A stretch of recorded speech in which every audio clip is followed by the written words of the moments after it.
My cravings for today's video is mukhaon og sisig na lamig kayo.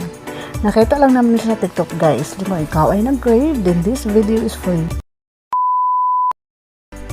Hello everyone! Bungaw ka ba? By the way guys, after namin sa work ay pumunta na kami agad dito sa sinasabi naming sisigan sa Davao.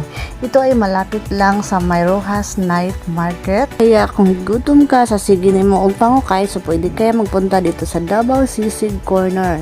Ito ay sa may Padre Gomez na straight lang din sa may Lindon's Korean fried chicken. By the way guys, this is the place. Kung makita nyo, yes, wala pa masyadong tao kasi it's 5 PM pa. Kompleto na din pala sila kasi nag-serve sila ng breakfast, lunch, and dinner. And syempre we ordered calamaris, chicken wings, and yung sisig namin na kinikrave.